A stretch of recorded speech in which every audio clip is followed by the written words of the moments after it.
This first part has nothing to do with a stereo replacement. I'm tired of looking at this damaged bezel on my headlight, particularly over here where the chrome is completely gone. So let's go ahead and just take care of it now. Ta-da! That looks so much better. And now it looks as pretty as the other side.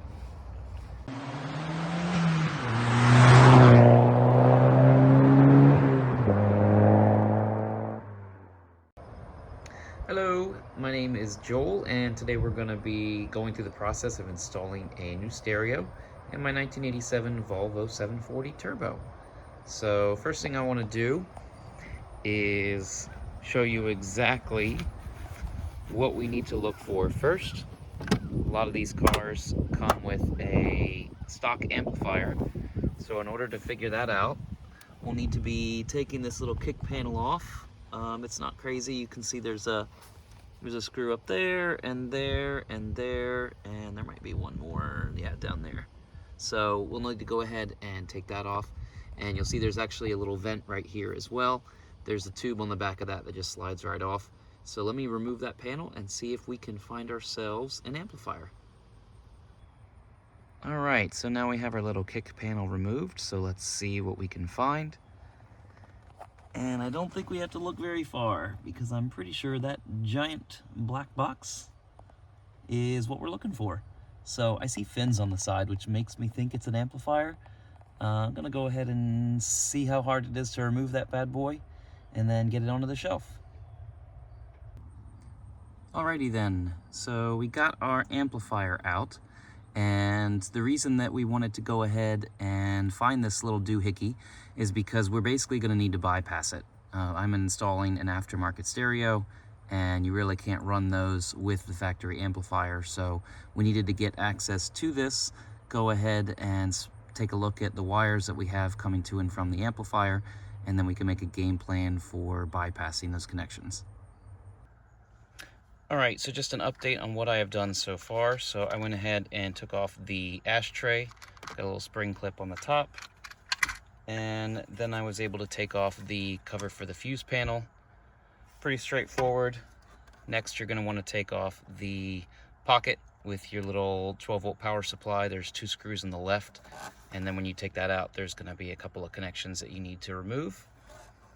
And then getting the stereo out was kind of tricky, so I got to thank the forums on this one. I found that it was easiest to actually pry off my stereo knobs with a flathead screwdriver, because you can't really see them very well, but there's these little metal compression tabs back here, and apparently the official Volvo way is to take the knobs off and then get some kind of pick tool back there, kind of pointing to the outside, and then you can pull on those little things. And you might be able to do one at a time or both of them, but whatever. But basically doing that allowed me to get the stereo loose, just the way Volvo intended, and I didn't have to scrape up or bend or damage my vinyl dash. So I'm going to go ahead and take this out and see what we find with regards to the wiring, so we can start making a plan for bypassing that amplifier. So this is our setup. This is the new stereo, still in the box. I'll be getting it out later. There's the model number from Continental. And ultimately, this is going to give us Bluetooth. It's going to give us aux input. It's going to give us kind of a classic look without all the crazy techno flashing lights you have on a lot of other stereos. And I want to go ahead and use this wire setup. I got this on Amazon. It's just basically 8 wires for a set of 4 speakers. And we can use that to bypass the amplifier that I just showed you. And then this is the wiring harness for the back of the stereo. I did have to buy this separately.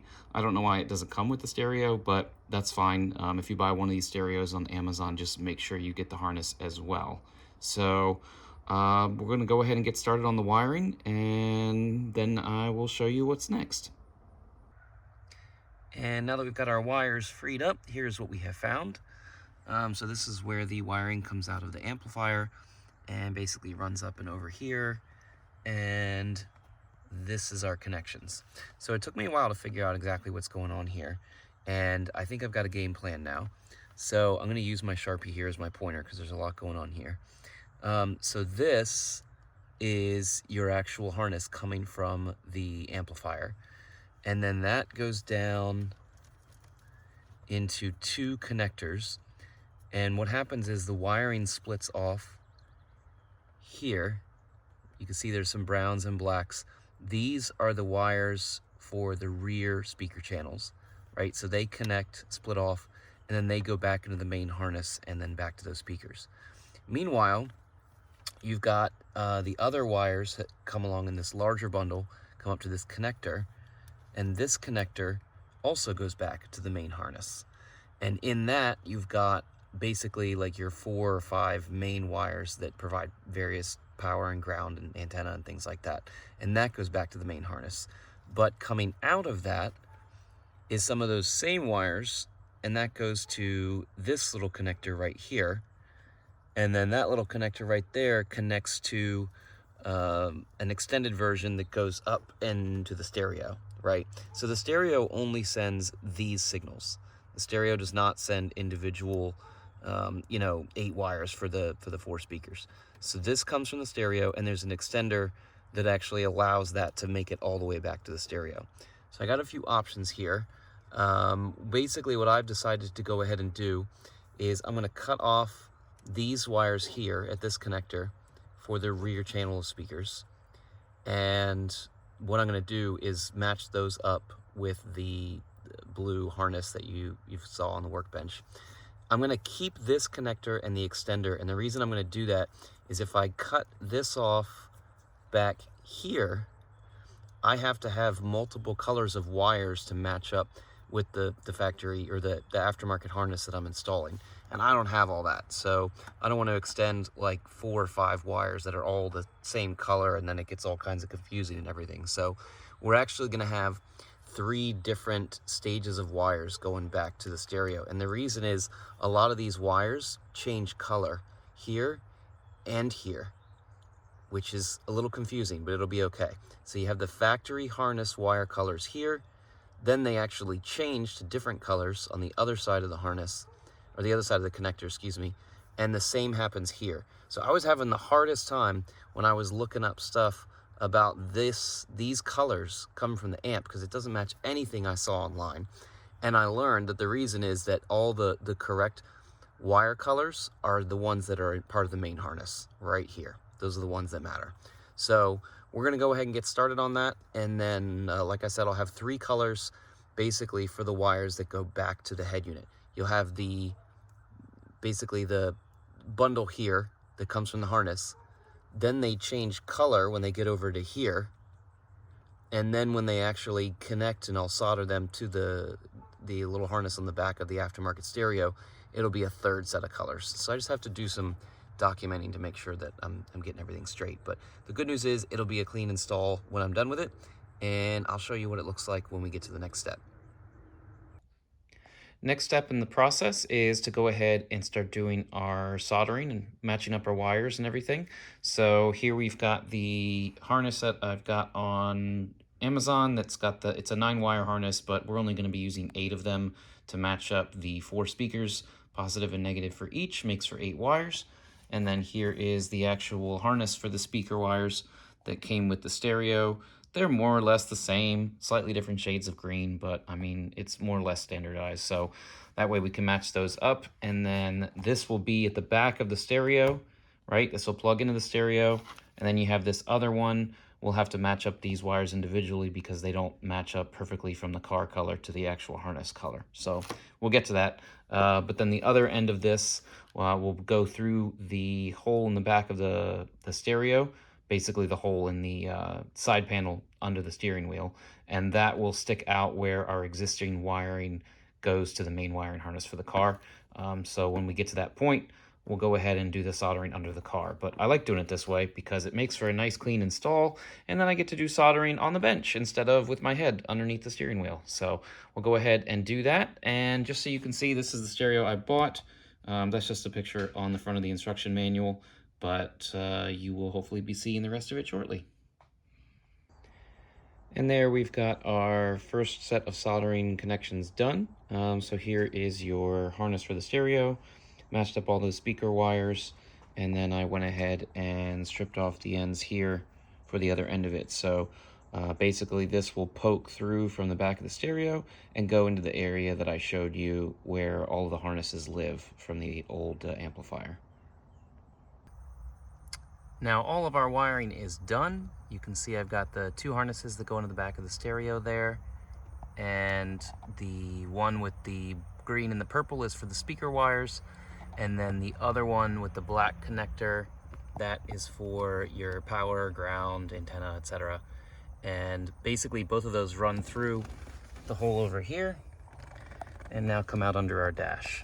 So just to clarify what we did, this one is coming from the plug I just showed you that comes from the back of the stereo for the power, ground, things like that. The blue harness right here, this is basically all of our speaker wires, and you can see how I've connected all of those in place.